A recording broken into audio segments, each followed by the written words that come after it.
All right, everybody, it's John. I'm back again to talk to you about 10 of the trending articles in the crypto news space. Wherever you are, however you're doing, I hope it's good.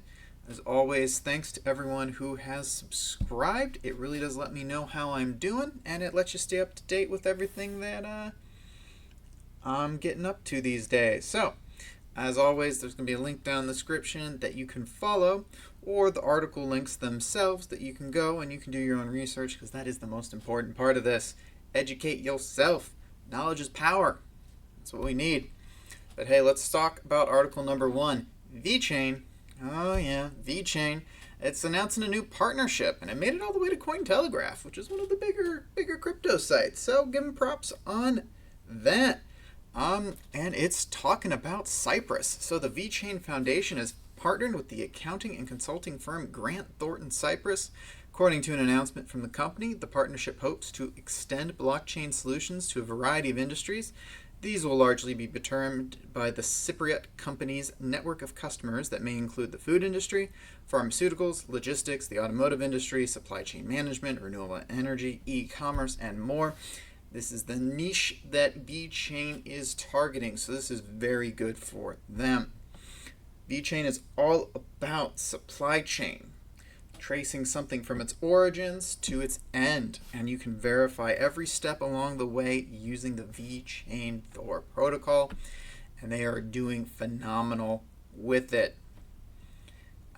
So they're pretty certain that legislation governing blockchain technology in Cyprus is imminent, so partnering up with this company and being able to get in on the game, so that way as soon as this legislation over in Cyprus goes through, they can start to work. It's a good idea. So Sunny Liu, founder and CEO of VECHAIN, believes that the pandemic has helped to restructure the global economic order. I'd agree with him. It exposed a lot of vulnerabilities that we'd been able to gloss over about a lot of things, both in, sanitation, safety, and just straight up, time. Like, when you send everyone home, well, the way you've been doing things since 1970, back before internet existed, well, you can't really do that anymore if everyone's working at home, but you can do it a different way. So it's helping to spur innovation in that way, so I agree with him. He says that the situation encouraged VECHAIN to accelerate digitization, which enhances the need for digital solutions in the post-pandemic era. Recently, the VECHAIN Foundation announced a blockchain-based food safety solution based on its blockchain-as-a-service platform. As I said before, this is VECHAIN's niche. This is what they're carving out, the supply chain, safety. They've partnered with Nike for sneakers, and COVID-19 tracking equipment for people testing and storing that information on the blockchain. Sam's Club and Walmart in China are using them for beginning to end supply chain. VECHAIN is banging these things out. So this origin traceability, cross-border traceability, full process traceability, you can literally trace the entire journey of a product from your plate all the way back to the specific farmer it came from. And that is really, really cool. You know you're getting it from start to finish, and you know it hasn't been counterfeited. And you know it's safe. So good on VECHAIN getting in with Cyprus. They're not a huge country, but they are definitely something to watch. Partnering up like that, being able to insinuate into an entire nation, or using this company to help do that, is going to be good for them. It really is. But hey, I can't just talk about VECHAIN and how they're doing freaking phenomenal. Let's pop on over and take a look at old Ethereum Classic. This is an article I really wanted to talk to you guys about. It's about the Ethereum Classic hacker that stole $5.6 million from OKEx exchange. Ooh, yeah. So they went on the record, OKEx, to explain how the recent 51% attack on Ethereum Classic was used to steal $5.6 million in crypto, and it's quite an interesting story. I rather like it, so let's dive into it. So Ethereum Classic's blockchain, as I actually reported on this channel a few times, was hit by 2 consecutive 51% attacks on August 1st and August 6th. gaining control of over 51% or more of the network's hash power. The hacker, or a group, possibly a group given the scale of this, snatched around 5.6 million worth of cryptocurrencies during its first strike. Now, that's what I want to be clear. If they didn't just get Ethereum Classic, they got some other stuff. So, per OKEx, the hacker began preparing for the attacks as far back as June 26. So, they were planning this for over a month. They created 5 phony accounts on the platform. Notably, all of them passed second and third levels of KYC procedures. So they really went in depth, or they used their own information. One's really savvy and one is not, so we'll see. So, starting on July 30th, these accounts deposited around 68,230 ZEC privacy coins on OKEx. Simultaneously, the hacker had been building a shadow chain, quote unquote, of the Ethereum Classic blockchain, so an alternative record of the transaction history that none of the other miners can see. So, on July 31st, they traded all of their ZEC for ETC. So they got rid of one and bought the other, getting 807,260 Ethereum Classics worth about 5.6 million. The Ethereum Classic were then transferred to an external address. Bam, they launched the attack. As it's going on, the hacker sent all of their previously received Ethereum Classic coins back to OKEx, so they had moved them off the platform. They sent them back, traded them in for $78,900 worth of ZEC, which they immediately withdrew. So, okay, so you've transferred this money, you switched it over, you transferred it out, you transferred it back in, you switched it back, you transferred it out. How is that theft? Here's the part. Because they had over 51% of Ethereum Classic's hash power under their control, he was able to mine new blocks faster than the other nodes on the network, making the shadow chain longer than the correct Ethereum Classic one. So this confused the Ethereum community, or the Ethereum Classic community, and prompted nodes to start mining the malicious shadow chain. So he got it to hop from the correct chain to this bad one. However, he manipulated that shadow chain's transaction theory, or transaction history. So when it became the main one, in it, the 8,760 Ethereum Classics that were recorded on the correct chain as being sent to OKEx were recorded as not being sent there. But they went to a different address, making it so that the coins were never sent back to the exchange. So even though he had sent those coins there, he was able to manipulate the blockchain, because he controlled 51% of the network, to make the chain think that he never had. Ergo, he now had that Ethereum Classic back in his possession, sent to another address, so even when they fixed things, it got a little hairy. So, OKEx blacklisted the addresses that were allegedly used. They suspended the 5 accounts. And in the future, the platform is planning to increase confirmation times for Ethereum Classic's deposits and withdrawals, and if the network can't become more secure, they're probably going to delist it. That, I wanted to talk about that. I wanted to read that because that is just absolute insanity. This is literally why 51% attacks are so feared. This dude group managed to usurp a fairly large, in the grand scheme of things. I mean, compared to Bitcoin and regular Ethereum, it's tiny, but in terms of cryptocurrencies, Ethereum Classic is fairly well known. It's fairly robust, and he was able to get a 51% control and then use it to just take it. 5.6 million in Ethereum Classic, and the ZEC that they started with. So very, very interesting, very sketchy. The Twitter attack only got like 120,000, and like the FBI arrested all 3 of those guys within 48 hours. It seemed like it was probably more like a week or something like that. But I'm pretty sure that we are gonna be seeing this happening again pretty soon. Yeah, I'm thinking they're going to be trying to track these people down. Good luck looking over your shoulder for the rest of your life. Oh, by the way, Ethereum Classic up 22% on the day. Why? I don't know. I don't know. This market makes no sense at this point. Oh, the markets have never truly made sense. Ethereum Classic, you literally got half. I digress. Let's take a break from Ethereum Classic, hop on over and just talk about IOTA for a quick second. So, research results from the Kyung-hee Lee University in South Korea are proposing a track and trace solution to combat counterfeiting within the healthcare supply chain using IOTA. VeChain's got a little competition. So, the research was funded by the Korean government and indicates the production process of healthcare equipment goes through a number of stages that make it susceptible to environmental factors and counterfeiting. So, that's something obviously they're trying to avoid. The research outlines two main problems related to supply chain tracking and monitoring. First, how to distribute and decentralize the data, and then store and manage it so stakeholders can access it, and how to trace each stage of the blockchain supply chain back to its origin.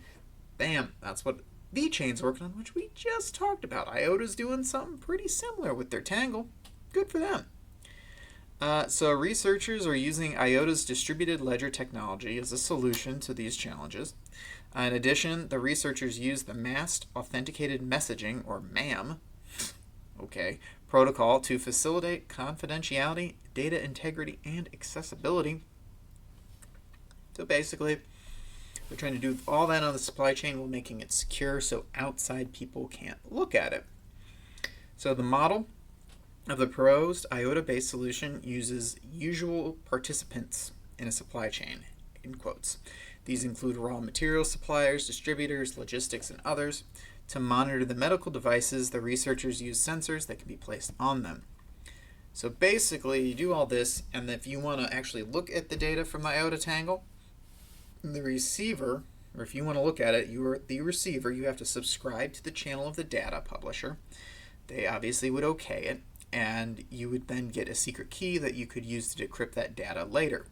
So similar to what VeChain's doing, but in this case they can mask it, so that way Joe Blow can't see how the kidney dilating the dilating machine, the kidney dialysis machine gets from its original factory point to the end point, so it's harder for theft to occur, but the people who need to know will have access to that secret key so they can look. Not too bad. I like it. I'm sure VeChain will come up with something, but I love competition, and two different people approaching these problems from two different perspectives, or two different blockchains, I should say, are good, and I'm actually really excited for IOTA. It's finally erased. It had a rough year this year. There was that weird hack that happened, and then before they even fixed that, bam, COVID caused that March crash. So they're finally kind of back to where they were before all this. So I'm happy for them. I do think it's a good token with long-term potential. So we'll see where it goes. But hey, let's hop on over Article 4. Talk about China's blockchain boom. There's a reason why I'm always harping on the fact that China is just absolutely wrecking it in the crypto space. So this is why. China's blockchain sector continues to boom despite this global financial crisis. A report from crypto analytics platform Longhash reveals that more than 10,000 blockchain companies were formed in China from January to July of 2020, which exceeds, in the first half of 1 year, the previously held record for 8,595 opening up in 2017. So in half of 1 year, they beat out all of 2017.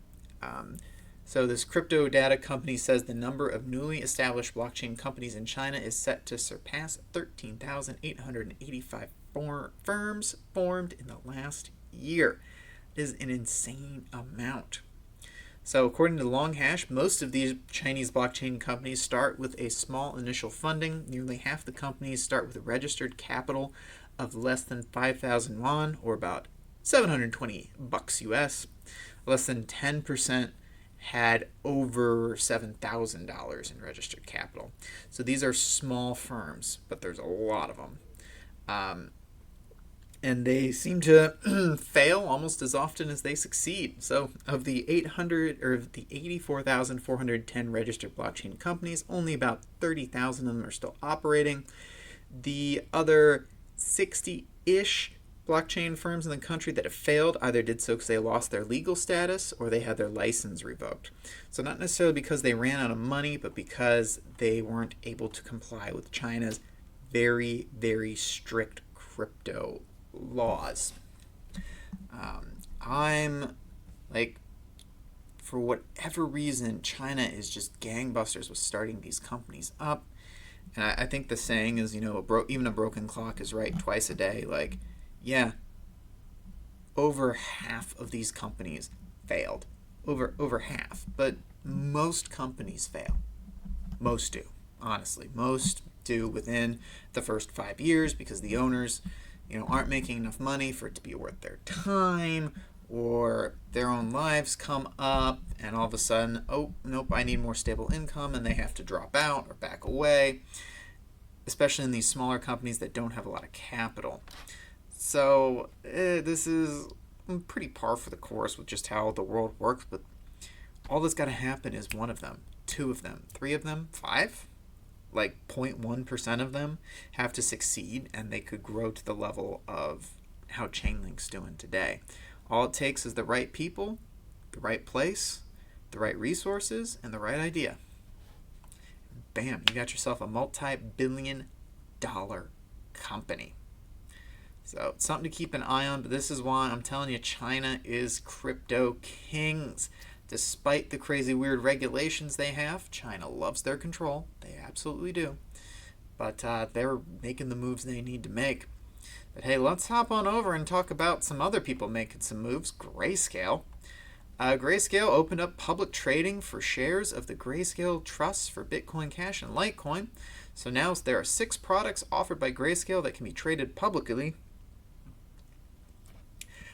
These trusts, which aren't registered with the SEC, let investors have exposure to the cryptocurrencies they want without having to go to the effort of buying them themselves. So any accredited investors, high net worth individuals that meet certain criteria can now trade shares in these trusts. Investing in the funds themselves, however, requires an income of at least $200,000 a year. So they kind of out of reach for most Americans. The vast majority of them, quite honestly. But it's interesting. I do believe, they have a lot of publicly traded trusts already. They said they had 6. Bitcoin, Ethereum Classic, and the Grayscale Digital Large Cap Fund were the 4 existing ones, which now Litecoin, Bitcoin Cash have joined up. The Large Cap Fund is comprised of Bitcoin, Ethereum, XRP, Bitcoin Cash, and Litecoin in one lump sum, which were the top 5 cryptocurrencies by market cap. Until Chainlink recently took 5th position, and there's that whole thing with Bitcoin SV, splitting off and all that absolute craziness last year. There's $4.9 billion in the Bitcoin Trust, just so you're aware. Almost $5 billion. And at this point, there's $863 million in the Ethereum Trust. So Grayscale is one of the fastest growing crypto investment houses, and Ethereum is leading the way for them, which is what they've disclosed in a call with investors last month. So Bitcoin has gotten them to a pretty dominant position with that $5 billion frickin' dollars in it, but they're really bulking up on that Ethereum. So they're pretty confident in that network, and I'm pretty confident in that network. So we'll see where it goes. But yeah, that was your Grayscale news for the day.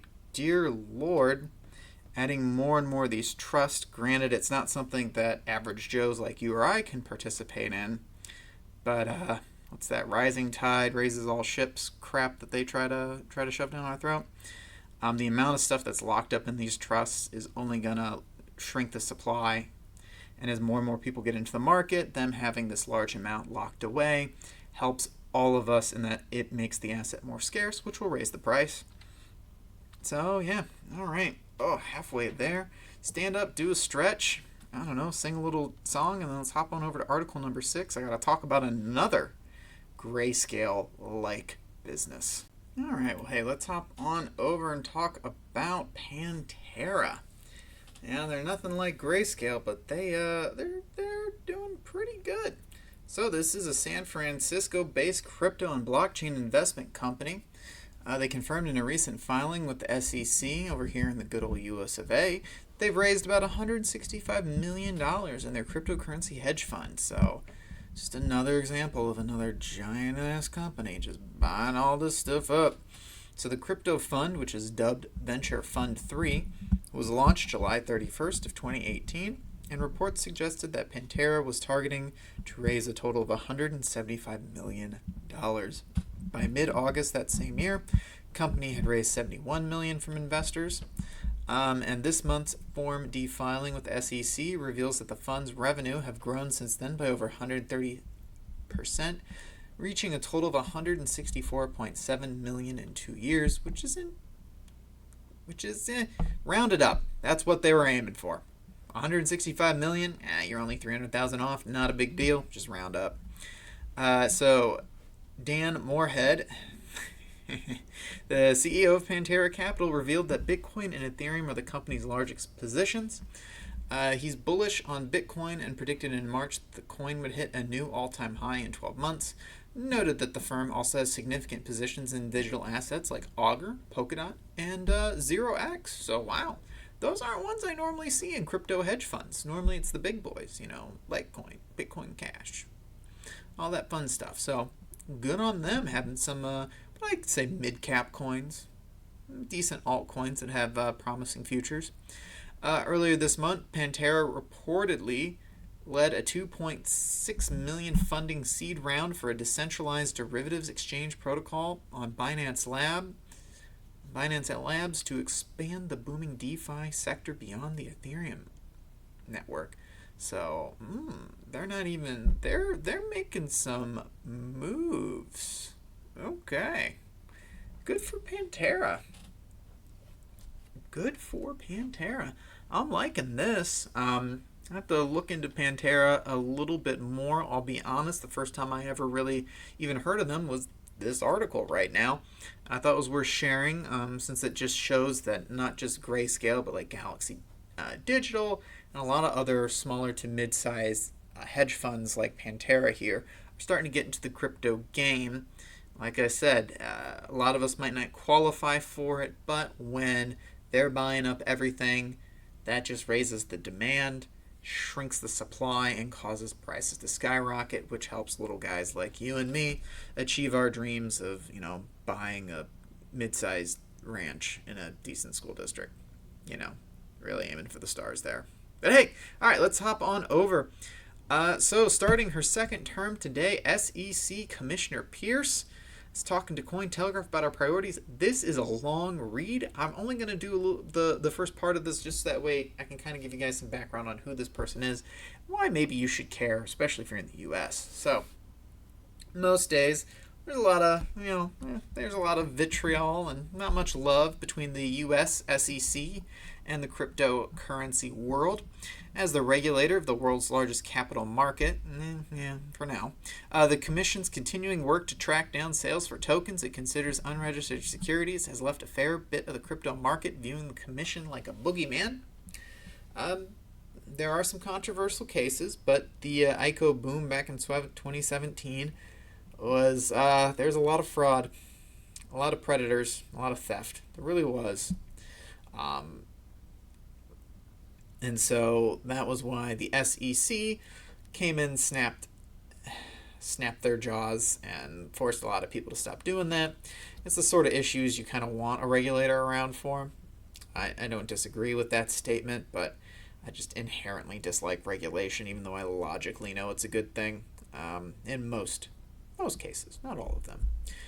Consequently, Hester Pierce, she's being sworn in for 5 years today, is big news for crypto. She started back in 2018. She filled a vacant seat, so she didn't get to do the first, full 5 years, typically, 2010, 2015, 2020, 2025. But her focus on token fundraisers and blockchain technologies has earned her the moniker Crypto Mom. So she's definitely a good voice in very high up in the SEC who views crypto in an overall positive light and legitimately want to help improve the space. She was kind of cagey when she was talking to Cointelegraph about, pressing issues for her new term. Basically, she said it's going to be dictated by the chairman. So even though she is the commissioner, she's not actually the head. The chairman is the head. Currently, I don't believe there is one. I'm trying to remember who it was, but Trump appointed him to a different position in the government. So I think that seat is technically vacant right now. The chairman position, it doesn't look like she's going to get promoted to it, which stinks. She did say this, though. I really believe that as regulators, we need to be drawing on the wisdom of people outside the regulatory community.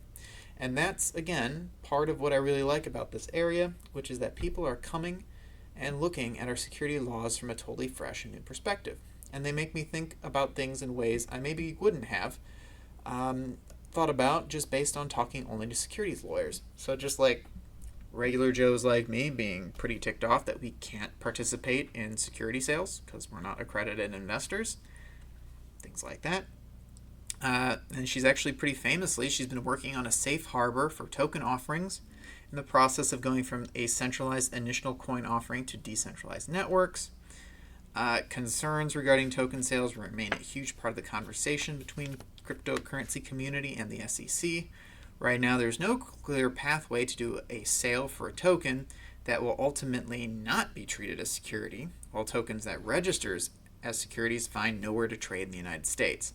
So it's kind of a darned if you do, darned if you don't type situation. Like, you can register as a security, but then no one in the U.S. can buy you, or you can just not do it in a way that is a security, but then you're not really able to raise the capital that you otherwise would have.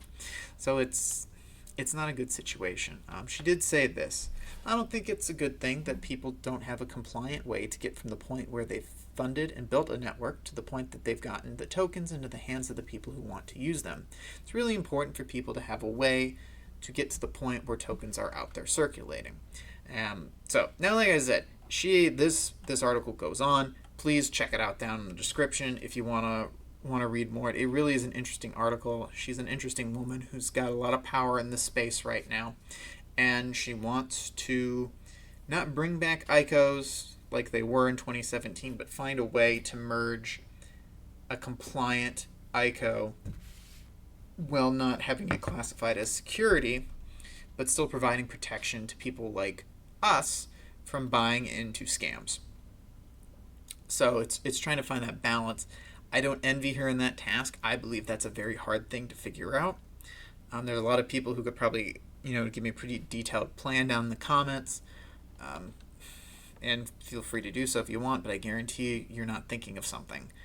Even when these plans come out that have been thought up by multiple different people with years of experience, they're always flawed, there's always issues, and they always have to revise them. So they're definitely taking their time and trying to do things right. It is a big story in the cryptocurrency space for a very long time about what's the SEC going to do? What's the SEC going to do? What are they going to do? What are they going to do? What are they going to do? Eventually, all just got tired of it because they weren't really doing anything. People kind of just moved on and went, okay, we'll just work around their weird, archaic backlog of rules, and we'll figure it out. If she can start exerting a bit more pull and actually doing some changes, I think that'll be very good, not only for the crypto space as a whole, but for America as a whole and the world. And I think, strangely enough, this COVID situation that we find ourselves in might be the catalyst for this. But I digress. Let's hop over. Last three articles are a bit more fun stuff. So, y'all, I'm going to go join up with Cardano. No, I'm kidding. So old Charles Hoskinson has proposed the creation of more podcasts for the Cardano ecosystem. This could cover various topics and niches in the ecosystem, such as the introduction of new tokens. He expressed this interest in promoting this after listening to the podcast The Cardano Effect, which is actually put out by Cardano. He celebrated the success of the podcast and realized that it covers a specific niche within the Cardano ecosystem. He He really liked it as an ideal place to make announcements and receive general information. However, he wants more specific podcasts for the ecosystem and the crypto industry. So he did state that IOHK is willing to collaborate with the podcast, and in addition, he said that it would be a good addition to the ecosystem if the podcasts were on projects, their uses, and utilities. So my guess is, focusing on Gauguin, or focusing on Plutus, or focusing on Marlowe, or focusing on Voltaire, and kind of do podcasts just focusing on those projects and like what they're working on. I don't know if bi-monthly, or weekly, or once a month, like how those podcasts would drop, but Hoskinson promised to support his proposal with financial assistance. He therefore offered up funding of up to $15,000 for the podcast projects. However, the inventor of Cardano made it a condition that the projects would initially go through the defined contribution funding program, so the community would participate and vote on it. That's pretty cool, that you could actually fund a podcast on Cardano to then talk about all the things that our Cardano is doing. So in essence, you're creating a PR firm for your own network. That's really cool. I really like that. I'm really interested to see where this goes. Don't worry, I'm probably not leaving this channel anytime soon. I'm just some dude in my basement. They probably wouldn't want me. But who knows? Definitely an article to keep an eye on. I just thought it was funny and worth talking about, at least for me. But here, let's go on over here. So, Bulgarian authorities. Bulgarian authorities have arrested 2 men for illegally siphoning off more than $1.5 million worth of electricity. Representatives from the Oblast Directorate of the Ministry of Interior Affairs, ODMVR, and CEZ Electro Bulgaria spoke at a news conference. 2 Bulgarian nationals from Sofia, aged 31 and 38, were caught funneling power to their 2 illegal crypto mining firms for 3 to 6 months. However, evidence shows the equipment could have been there for more than a year, so they were only able to nab them for 6 months, but yeah. So this isn't a problem that's unique to Europe. China, it was actually about a little over a year ago, 22 people were arrested after reportedly being involved in a illegal crypto mining farm using $3 million worth of stolen electricity. Russian authorities, arrested a 30-year-old miner of stealing nearby $500,000 worth of electricity. I know there was some guy who got caught during server downtime, whatever company he worked for. He had a backdoor program that would mine crypto when it wasn't doing anything, so he was stealing that way too. This isn't gonna go away anytime soon. If there's money to be made, people are gonna try to make it. I think the problem is y'all are getting greedy. Don't be stealing $3 million worth of electricity or $500,000 worth of electricity. Dear Lord, someone's gonna notice that much power. They're gonna notice that drain. It's just insanity to me. But yeah, just another fun little article to talk about. A couple dudes. I wonder how much time they're gonna do. It's Bulgaria, so I don't know. We'll see. Probably won't end up doing all that much time. Probably force them to just sell all their cryptocurrencies to pay it back. But yeah, so that was article number 9. Let's round it out with article 10 and talk a little bit about Paris Hilton. Aww, I haven't heard from her in years. So she drew a cat and sold it for $17,000 worth of Ethereum. Cool, right? Only in crypto. Paris's pet picture is forever immortalized as a non-fungible token on the Ethereum network. Oh yeah, so media personality and businesswoman Paris Hilton announced that she successfully auctioned a digital painting of her cat, Munchkin, for 40 Ethereum, worth almost $17,000. The sale was held through an Ethereum-based auction platform called Cryptograph. According to this tweet, the money raised from the auction will be used to, will go to 3 charities in the U.S., the LA Food Bank, Meals on Wheels, and BB4 Homeless. So, yeah. Good on her. She drew a picture. It's for charity. She sold it for $17,000. the anonymous winner, he also bought stuff from Roger Ver and Vlad Zamfir, who's an Ethereum Foundation researcher. So it's just a fun little thing for charity, but it's just crazy to me that Paris Hilton drew a cat and sold it for $17,000. Look, she's a successful woman, and obviously a savvy businesswoman, because she's made, lots of money, and is probably a pretty good big influencer on Instagram, I just assume. Um, and she's been kind of involved in blockchain before. In 2017, she was gonna get involved with the Singapore-based project Litecoin, but then the founder was convicted of domestic violence and battery, and she deleted her tweet and kind of just backed out of that one, as you should. I mean, just as you should. But yeah. All right. Well, hey, that rounded it out. I hope you guys enjoyed this as much as I did. If you made it this far, just subscribe. Like, why not at this point, right? My voice can't be that annoying. You just listen to at least 30 minutes worth of it, probably longer. I do love to ramble. Yeah, no. Check out all the links down in the description, especially the one about Hester Pierce. It's a long read, but definitely worth it. It's been a green day out here. Cryptos by market cap. Time I'm recording this, Bitcoin's up 3%, XRP's up 5.5%, Chainlink's down 8%. It's had a really, really crazy week, so whatever. Bitcoin Cash is up 4.5%, Litecoin's up 7.7%, Bitcoin SV's up 1.7%, Cardano's up 1.8%, and EOS is down by 1.6%. So not a crazy amount of, downs, ups, like nothing crazy, like over 10%, but some solid days. Chainlink's gonna slink back a little bit. There's nothing wrong with that. It's had an amazing run. Tron, crazily enough, is up 13%. It's over 3 cents now. Pretty good. Neo's back in the top 20. Haven't heard from them in a while. VeChain's doing okay. So, alright, well, that will do it for me today. I'll be back to talk to you guys all tomorrow. Again, thanks for making it all this way. I do really appreciate it. You guys, you random people on the internet who listen to this video and make it all the way to the end. You're the reason I do this. Stay strong, stay safe, and get rich. Peace.